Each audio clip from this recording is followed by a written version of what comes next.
இந்த உலகத்தின் மற்ற நாடுகளிலெல்லாம் மனிதர்கள் தோன்றுவதற்கு முன்பாகவே இந்த பூமியிலே, தமிழ் பூமியிலே, நம்முடைய இந்த கண்டங்களிலே தமிழன் நாகரிகத்தோடு வாழ்ந்திருக்கின்றான். இந்த உலகத்திற்கே நாகரிகத்தை கற்றுக் கொடுத்தவன், இந்த உலகத்திற்கே உலக ஒருமைப்பாட்டை, சகோதரத்துவத்தை சொல்லிக் கொடுத்தவன் என்ற எல்லா பெருமையும் யாருக்கு உண்டு என்று சொன்னால், எந்த மனித இனத்திற்கு உண்டு என்று சொன்னால் தமிழினத்திற்கு உண்டு. இந்த உலகத்தில் எந்த ஒரு இனத்திற்கும் இல்லாத ஒரு பெருமை நம்முடைய தமிழர்கள் உலகத்தின் எங்கே போனாலும் இருப்பாங்க, எங்கேயும் பார்க்கலாம். தன்னுடைய கலாச்சாரத்தை, தன்னுடைய வழிபாட்டை, தன்னுடைய வியாபாரத்தை உலகம் முழுக்க போய் செய்தவர்கள், பறைசாற்றியவர்கள், உலகம் முழுக்க பயணம் செய்த, எல்லா நாடுகளுக்கும் பயணம் செய்தவர்கள் என்ற பெருமை தமிழர்களுக்கு நிச்சயமாக உண்டு. அந்த அளவுக்கு இன்னைக்கு தமிழும் சரி, தமிழ் மொழியும் சரி, பெருமை பெற்றவர்களாகத்தான் நாம் இருந்தோம், அப்படித்தான் வாழ்ந்தோம். அதனால தான் தமிழுக்கும் அமுதென்று பேர், அந்த தமிழ் இன்பத் தமிழெங்கள் உயிருக்கு நேர், உயிருக்கு நேர். காதல், மானம், வீரம் இதெல்லாம் தமிழனுடைய ஒரு முழு மூச்சாக இருந்தது அப்படின்னு நம்ம சொல்லலாம். மானம்னா எப்பேற்பட்ட மானம் தெரியுமா?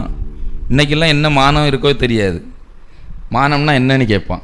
பெண்கள்னா கற்பு. இன்னைக்குள்ள பெண்கள்கிட்ட கற்பை பற்றி அது செவப்பா கருப்பான்னு கேட்பான்.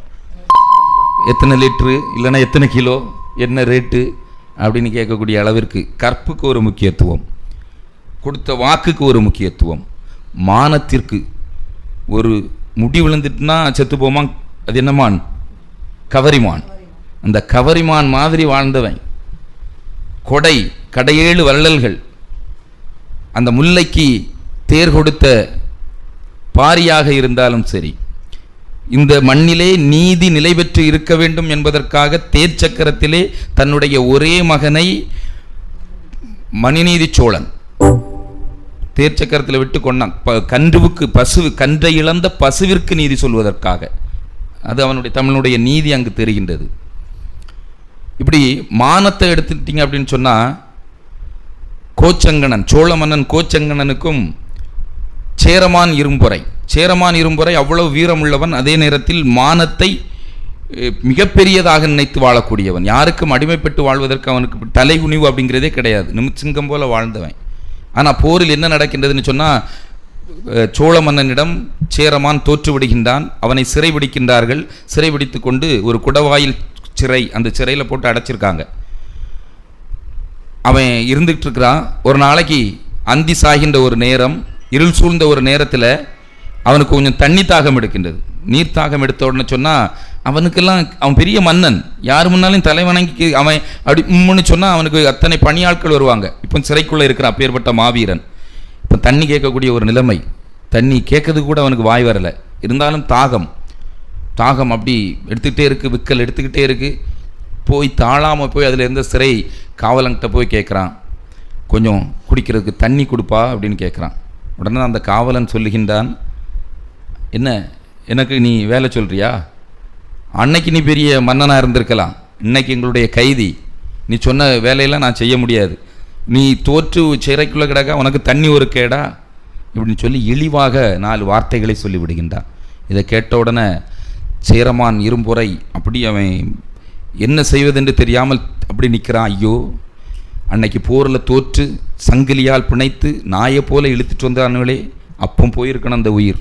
இன்னும் இந்த உயிர் இருந்து இவங்கிட்ட போய் தண்ணி கேட்டு, அதுவும் காவலாளி, இவன் மன்னனாக இருந்தவன், இந்த காவலாளி இவங்கிட்ட போய் தண்ணி கேட்டு இப்படி பேசிட்டானேன்னு அந்த மானம் அவன் அப்படியே வெம்பி வெதும்பி அழுது அப்படியே நிற்கிறான். இந்த நேரத்தில் இன்னொரு காவலாளி வந்து சொல்கிறான், டேய், அவருடைய அருமை பெருமை தெரியாமல் பேசிட்டியே, எப்பேற்பட்ட மனுஷன் அவர், அவர்கிட்ட போய் இந்த வார்த்தையை சொல்லிட்டியே நிட்டு, ஐயா நான் கொண்டு வரேன்ட்டு போகிறான். தண்ணியை கொண்டு சேரமான்கிட்ட கொடுக்குறான். சேரமான் வாங்கவே இல்லை. தாகம் உச்சத்தை எட்டுகின்றது, விக்கல், உயிர் போகின்ற நிலைமை. ஐயா குடிங்க, இல்லைன்னா நீங்கள் உயிருக்கே ஆபத்தாயிரம்னு சொல்கிறான். இனிமேல் உங்கள் ராஜ்யத்தில், உங்கள் இடத்துல நான் தண்ணி குடித்தேன்னு சொன்னால் அது என்னுடைய மானத்துக்கு இழுக்கு என்று சொல்லி அந்த தண்ணீரை அருந்தாமல் அந்த இடத்தில் உயிர் நீத்தவன் சேரமான். இதுதான் தமிழனுடைய மானம்.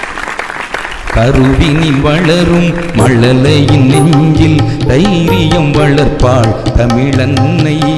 கள்ளங்கம் பிறந்தால் கற்றவள் மானம் காத்திட துணிவான் அவன் பிள்ளை. அச்சம் என்பது மடமையடா, அஞ்சாமை திராவிடர் உடமையடா.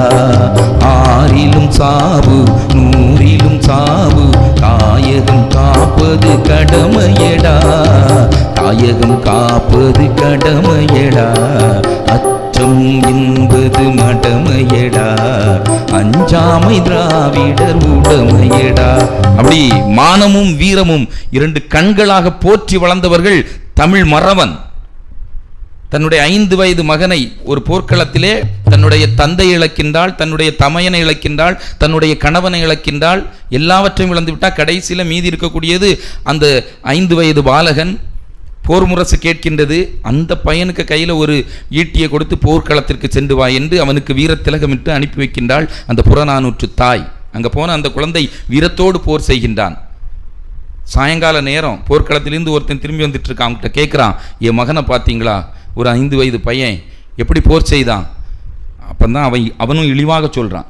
5 வயசு பையனை பார்த்துக்கிட்டு அனுப்பி விட்டுக்கிட்டு எப்படி போர் செய்தான்னு வேற கேட்குறியம்மா. அவன் என்ன செய்திருப்பான்? வரக்கூடிய யானையும் குதிரையும் கண்டு பயந்து பின்னாடி வந்திருப்பான்.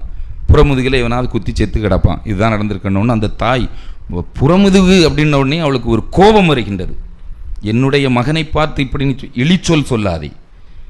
என்னுடைய மகன் போரிலே புறமுதுகிட்டு இறந்திருப்பானேயானால் அவனுக்கு பால் கொடுத்த மார்பகங்களை நான் அறுத்தெறிவேன் அப்படின்னுட்டு சொன்னவனை ஒரு வாங்கிக்கிட்டு நேராக போர்க்களத்துக்கு போகின்றாள். அங்கே அந்த 5 வயது பாலகன் மார்பிலே ஈட்டி தாங்கி வடுதாங்கி மரணித்து கிடக்கின்றான். அவனை அப்படியே மார்போடு அணைத்து, என் பெருமையை குலப்பெருமையை காத்தாயடா என் குலக்கொழுந்தே என்று வீரத்தோடு சேர்த்து கண்ணீர் விட்டவள் ஒரு புறநானூற்று வீரத்தாய் என்று சொன்னால் இதுதான் தமிழன். இப்படி இருக்கணும் தமிழன். சொன்ன சொல்லுக்காகவும் மானத்துக்காகவும் வீரத்துக்காகவும் காதலுக்காகவும் யாம் நோக்கும் காலை நிலம் நோக்கும் நோக்காக்கால் யான் நோக்கி மெல்ல நகும். வள்ளுவனுக்கு வந்திருக்கு பாருங்க காதல். எத்தனை இந்த மாதிரி காதல் இன்னைக்கு இருக்கா? எவ்வளவு அழகான ஒரு காதலுக்கான ஒரு ஒரு குரலை வடித்து வைத்திருக்கின்றான் வள்ளுவன். இந்த மாதிரி ஒரு காதல் இப்படி வாழ்ந்தவன் தான் தமிழன். இன்னைக்கு என்னதோ கொஞ்சம் சினிமாக்காரன் ஒரு பக்கம் சின்னத்தனம் பண்ண சிறகொடிந்த மனங்கள் மூலம் சில்லறையை அள்ளுறான். சித்தம் கலங்க ஒரு பக்கம் சீரற்ற போதையை ஏத்துறான். சீரழியும் சமூகத்தின் மூலம் சில்லறையை வாரி குவிக்கிறான். சின்னத்திரை மறுபக்கம் சீரியலை போடுறான். சிக்க வச்சு குடும்பங்களை சிதைக்கும் வேலை பார்க்கிறான். 3 பேர்த்துக்கும் குடும்ப பெண்களுக்கு எடுக்கிறோமா சீரியலை போடு, இளைஞர்களுக்கு எடுக்கணுமா சினிமாவையும் போதையும் கொடு, பெரியவங்களுக்கு எல்லாத்துக்கும் போதை சினிமா. இப்போ மொத்த உலகமே மொத்த தமிழ் சமூகமே இதற்குள் அடைந்து கிடக்கின்றதோ. இதனால் பெரிய பெரிய விபத்துக்களை பார்க்குறோம். தண்ணியை போட்டுக்கிட்டு நடு ரோட்டில் படுத்து கிடக்கிறவனை பார்க்குறோம். லஞ்சத்தை பார்க்குறோம். பெண்களுடைய நம்முடைய நவீன பெண்களுடைய நிலைமைகளை பார்க்கும். இதெல்லாம் பார்த்து தான் இந்த தலைப்பே எடுத்திருக்கோம். இதுக்கு யார்